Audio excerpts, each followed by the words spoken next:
Hello, everyone, and welcome back to Turner's Tutoring. I'm Mr. Turner with our next read aloud within Esperanza Rising. We are going into Las Ciruelas, the plums. Let's go ahead and get started, and if you're liking this video and you're liking the read alouds that I'm doing, please don't forget to subscribe to help the channel grow. Thank you, and let's get started. As they walked to the bus stop, Isabel recited a list of concerns to Esperanza, sounding exactly as Josefina and Mama had sounded earlier that morning.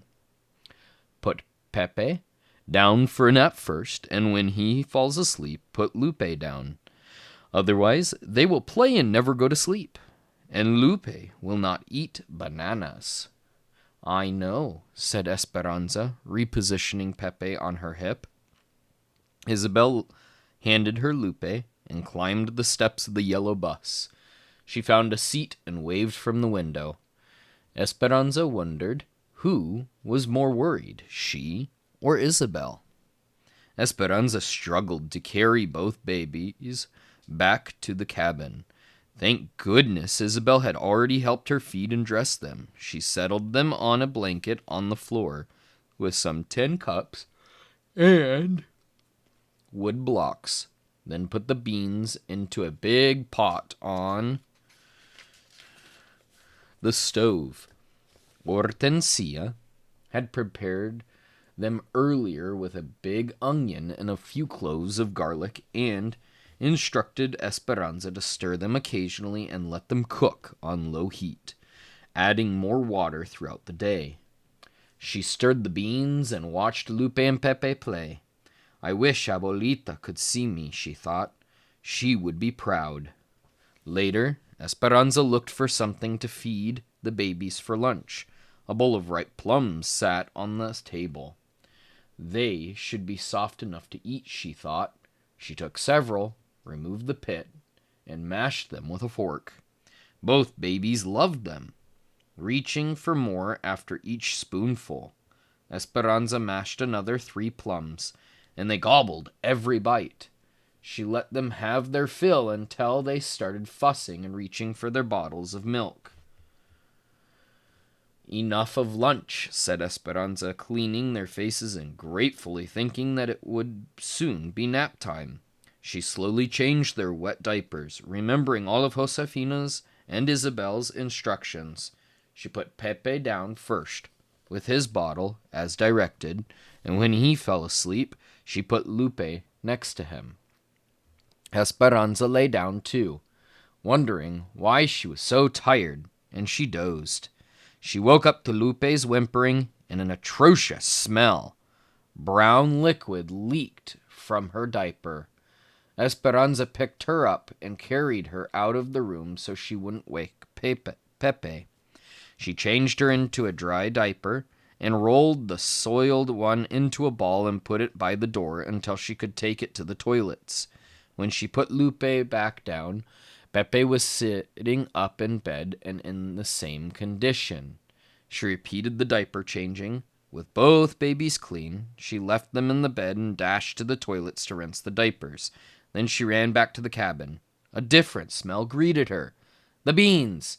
She had forgotten to add more water. When she checked the pot, they appeared to be scorched only on the bottom, so she poured in water and stirred them. The babies cried and never went back to sleep. Both dirtied their diapers again.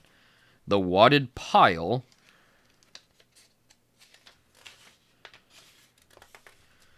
by the door grew. They must be ill, worried Esperanza. Did they have the flu or was it something they ate? No one else had been sick recently. What had they eaten today, other than their milk and the plums? The plums, she groaned. They must have been too hard on their stomachs. What did Hortensia give her when she was a child and was sick? She tried to remember. Rice water. But how did she make it? Esperanza put a pot on the stove and added a cup of rice. She wasn't sure how much water to add, but she remembered that when rice didn't come out soft, Hortensia always said it needed more water. She added plenty and boiled the rice. Then she poured off the water and let it cool. She sat on the floor with the babies and fed them teaspoons of rice water all afternoon, counting the minutes until Isabel walked through the door. "What happened?" said Isabel when she arrived and saw the pile of diapers by the door. "They were sick from the plums," said Esperanza, nodding toward the plate still on the table where she had mashed them. "Oh, Esperanza, they are too young for raw plums. Everyone knows that plums must be cooked for babies," said Isabel. "Well, I am not everyone," yelled Esperanza. She dropped her head and put her hands over her face. Pepe crawled into her lap, making happy gurgling noises. She looked at Isabel, already sorry for screaming at her. "I didn't mean to yell. It was a long day." I gave them some rice water, and they seem to be fine now. Sounding surprised, Isabel said, "That was exactly the right thing to do." Esperanza nodded and let out a long sigh of relief. That night, no one mentioned the number of rinsed and wrung diapers in the washtub outside the door, or the beans that were obviously burnt, or the pan of rice in the sink, and no one questioned Esperanza when she said that she was exhausted and wanted to go to bed early.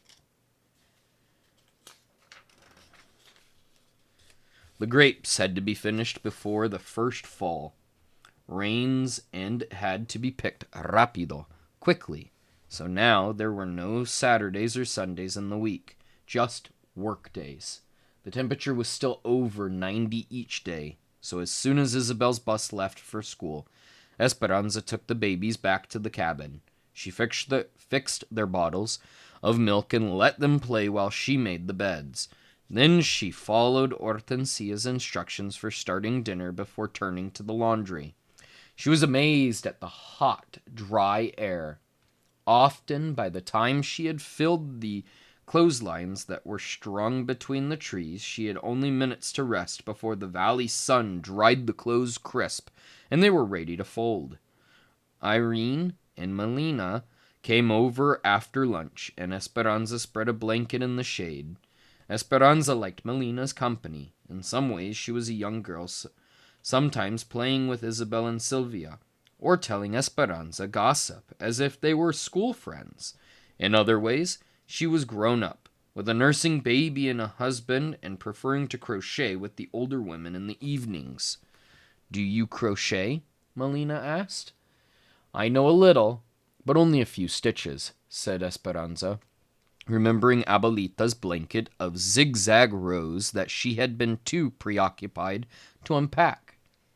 Melina laid her sleeping baby girl on the blanket and picked up her needlework. Irene cut apart a 50-pound flour sack that was printed with tiny flowers, to use as fabric for dresses. Esperanza tickled Pepe and Lupe, and they laughed. "They adore you," said Melina. "They cried yesterday when I watched them for the few minutes it took you to sweep the platform." It was true. Both babies smiled when Esperanza walked into the room, always reaching for her, especially Pepe. Lupe was good-natured and less demanding, but Esperanza learned to watch her closely, as she often tried to wander away. If she turned her back for a minute, Esperanza found herself frantically searching for Lupe. Esperanza rubbed Lupe's and Pepe's backs, hoping they would go to sleep soon, but they were restless and wouldn't settle even though they had their bottles. The afternoon sky looked peculiar, tinged with yellow, and there was so much static in the air that the baby's soft hair stuck out. "Today is the day of the strike," said Melina. "I heard that they were going to walk out this morning. Everyone was talking about it last night at the table," said Esperanza. "Alfonso said he is glad that everyone from our camp agreed to continue working. He is proud that we won't strike." Irene continued working on the flour sack and shaking her head. "So many Mexicans have the revolution still in their blood. I am sympathetic to those who are striking. I am sympathetic to those of us who want to keep working. We all want the same things: to eat and feed our children."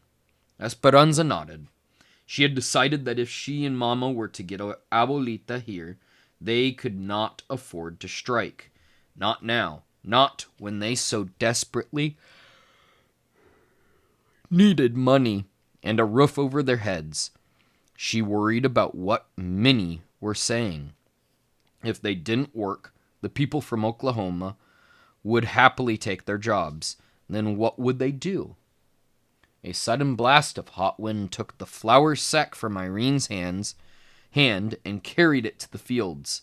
The babies sat up frightened. Another hot blast hit them, but kept on, and when the edges of the blanket blew up, Lupe reached for Esperanza, whining. Irene stood up and pointed to the east. The sky was darkening with amber clouds, and several brown tumbleweeds bounced toward them. A royal of brown loomed over the mountains. "Una tormenta de polvo. Dust storm," said Irene. "Hurry!"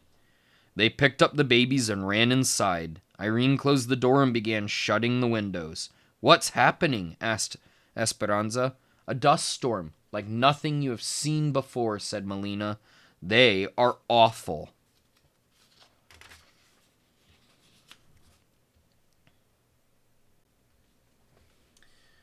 "What about Mama and Hortensia and the others, Alfonso and Miguel? They are in the fields." "They will send trucks for them," said Irene. Esperanza looked out the window. Thousands of acres of tilled soil were becoming food for La Tormenta, and the sky was turning into a brown swirling fog. Already she could not see the trees just a few yards away. Then the sound began, softly at first, like a gentle rain, then harder as the wind blasted the tiny grains of sand against the windows and metal roofs. The dirt showered against the cabin, pitting everything in its path. "Get away from the window," warned Irene. "The dirt and wind can break the glass." The finer dust seeped inside, and they tried to seal the door by stuffing rags under it. Esperanza couldn't stop thinking about the others. Isabel was at school. The teachers would take care of her, but Mama, Hortensia, and Josefina were in the open shed. She hoped the trucks would bring them soon. And the fields, she could only imagine. Alfonso and Juan and Miguel, could they breathe? Irene, Melina, and Esperanza sat on the mattress in the front room trying to calm the babies. There was no relief from the heat in the closed room, and soon the air was hazy. Irene dampened some towels so they could wipe the babies and their own faces. When they talked to one another, they tasted the earth. "How long does it last?" asked Esperanza. "Sometimes hours," said Irene. "The wind will stop first, and then the dust." Esperanza heard a meowing from the door. She ran to it and, pushing hard against the wind, opened it a crack. Isabel's kitten, Chiquita, darted in. There was no trace of her orange fur. The cat was powdered brown. The babies finally fell asleep, drowsy from the heavy air. Irene was right. The wind stopped, but the dust still swirled as if propelled by its own power. Irene and Melina left with Melina's baby covered beneath a blanket and rushed to their cabin. Esperanza waited, nervously pacing the room and worrying about the others. The school bus came first. Isabel burst into the cabin crying, "Mi gata, Chiquita!" Esperanza hugged her. "She is fine, but very dirty, and hiding under the bed. Are you all right?" "Yes," said Isabel. "We got to sit in the cafeteria all afternoon and play games with erasers on our heads. But I was worried about Chiquita." The door opened again, and Mama walked into the cabin, her skin covered with an airy brown chalkiness, and her hair dusted, like the cat's fur. "Oh, Mama!" "I am fine, mija," she said, coughing. Hortensia and Josefina followed, and Isabel put her hands on her cheeks in worried surprise. You look like raccoons," she said. All of their faces had circles of pink around their eyes where they had squinted against the dust. The trucks could not find their way to the shed, so all we could do was sit and wait, said Hortensia. We hid behind some crates and buried our heads, but it did not help much. Josefina took the babies next door, and Mama and Hortensia began washing their arms in the sink, making muddy water. Mama continued to cough. "What about Alfonso and Juan and Miguel?" asked Esperanza. "If the trucks could not get to us, they could not get to the fields. We will have to wait," said Hortensia, exchanging a worried look with Mama. A few hours later, Juan, Alfonso, and Miguel arrived, their clothes stiff and brown, all of them coughing and clearing their throats every few minutes.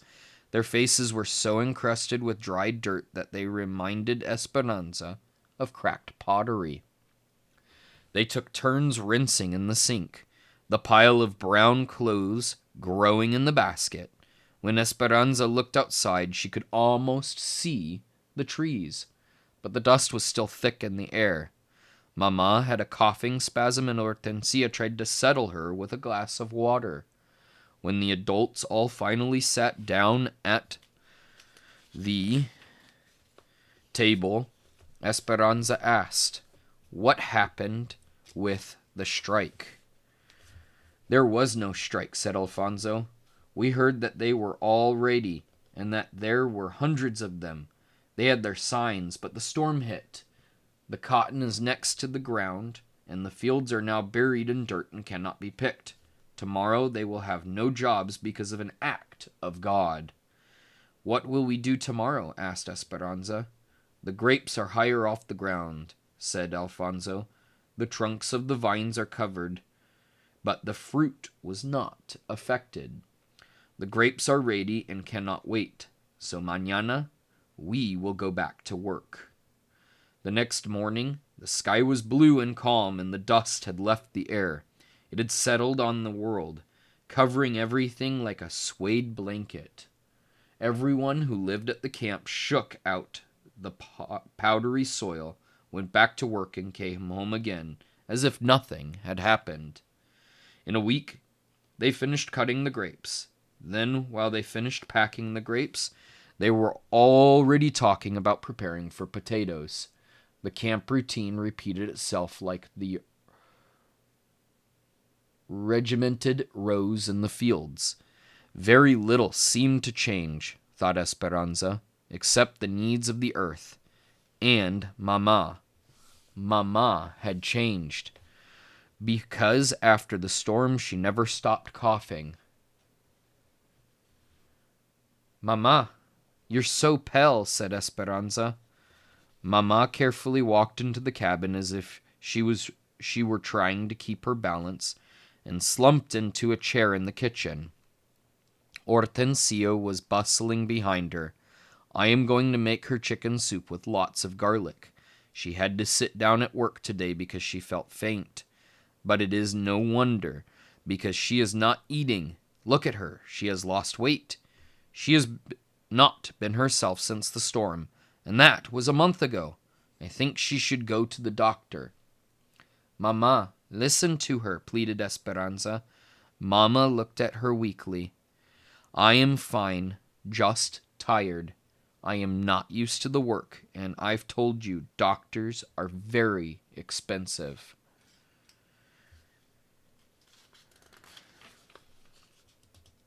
"Irene and Melina are coming over after dinner to crochet," said Esperanza. She thought that would cheer Mama. "You sit with them," said Mama. "I'm going to lie down until the soup is ready because I have a headache. Then after dinner, I'll go straight to bed and get a good rest. I'll be fine." She coughed, got up, and slowly walked from the room. Hortensia looked at Esperanza, shaking her head. A few hours later, Esperanza stood over Mama. "Your soup is ready, Mama." But she didn't move. "Mama, dinner," said Esperanza, reaching for her arm and gently shaking her. Mama's arm was burning. Her cheeks were flushed red, and she wasn't waking. Esperanza felt panic squeezing her, and she screamed, "Hortensia!" The doctor came. He was American, light and blonde, but he spoke perfect Spanish. "He looks very young to be a doctor," said Hortensia. "He has come to the camp before, and people trust him," said Irene. "And there are not many doctors who will come out here." Alfonso, Juan, and Miguel sat on the front steps waiting. Isabel sat on the mattress, her eyes worried. Esperanza could not sit still. She paced near the bedroom door, trying to hear what was going on inside. When the doctor finally came out, he looked grim. He walked over to the table where all the women sat. Esperanza followed him. The doctor signaled for the men and waited until everyone was inside. "She has valley fever." "What does that mean?" asked Esperanza. "It's a disease of the lungs that is caused by dust spores. Sometimes when people move to this area and aren't used to the air here, the dust spores get into their lungs and cause an infection." "But we were all in the dust storm," said Alfonso. "When you live in this valley, everyone inhales the dust spores at one time or another. Most of the time, the body can overcome the infection. Some people will have no symptoms at all. Some will feel like they have the flu for a few days, and others, for whatever reason, cannot fight the infection and get very sick." "How sick?" asked Hortensia. Esperanza sat down. "She may have a fever on and off for weeks, but you must try to keep it down. She will cough and have headaches and joint aches. She might get a rash." "Can we catch it from her, the babies?" asked Josefina. "No," said the doctor. "It isn't contagious, and the babies and young children have probably had a mild form of it already, without you even knowing. Once the body fights off the infection, it doesn't get it again. For those who live here most of their lives, they are naturally immunized. It is hardest on adults who move here and are not accustomed to the agricultural dust." "How long until she is well?" asked Esperanza. The doctor's face looked tired. He ran his hand through his short blonde hair. "There are some medicines she can take, but even then, if she survives, it might take 6 months for her to get her full strength back." Esperanza felt Alfonso behind her, putting his hands on her shoulders. She felt the blood drain from her face. She wanted to tell the doctor that she could not lose Mama too, that she had already lost Papa and that Abuelita was too far away. Her voice strangled with fear. All she could do was whisper the doctor's uncertain words, "If she survives." And that, ladies and gentlemen, is the next section. Plums. Las Ciruelas. Thank you, everyone, once again, for joining me for another read aloud of Esperanza Rising. If you guys do like these videos, please like and subscribe to help the channel grow, and definitely share these videos with all your friends. I'm Mr. Turner, and this is Turner's Tutoring, wishing you a fantastic rest of your day.